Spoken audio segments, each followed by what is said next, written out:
Hello guys, అందరికీ నమస్కారం. ఈరోజు మనం ఒక స్టోరీ టైం గురించి చెప్పబోతున్నాం. ఓకేనా? ఓకే, చెప్దాం.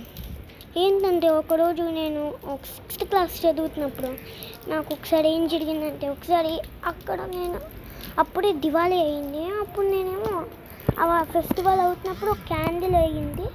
ఆ క్యాండిల్ దగ్గర అనుకోకుండా చేతులు పెట్టారు మా ఫ్రెండ్స్ అందరు లైన్లో తోస్తుంటే. అంటే ఇంకా ఫుల్ మండిపోయింది. ఇక్కడ మన ఫింగర్ ఉందా, మన ఫింగర్కి మా ఫుల్ ఫింగర్ అంతా మండిపోయింది. ఏం చేయాలో అర్థం కాలేదు.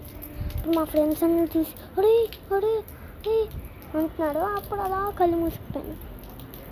తర్వాత ఫ్రెండ్స్ అందరూ వచ్చి మా ఇంటికి చెప్తే వాళ్ళని తీసుకెళ్ళి హాస్పిటల్కి తీసుకెళ్ళాడు. కొన్ని రోజుల్లో తగ్గిపోద్ది అన్నాడు. కొన్ని రోజుల్లో తగ్గిపోద్ది కాబట్టి నేనైతే ఊరుకున్నాను. లేకపోతే ఇంకా నేను చచ్చినట్టే. ఓకేనా? ఓకే, మీరు కూడా దీపావళిలో ఇలాంటి ఎక్స్పెక్ట్ చేశాడో ఏమో నాకు తెలియదు, కానీ మీరు మాత్రం లైక్ అండ్ సబ్స్క్రైబ్ చేసుకోవడం మర్చిపోకండి. హ్యాపీ దీపావళి. బాయ్.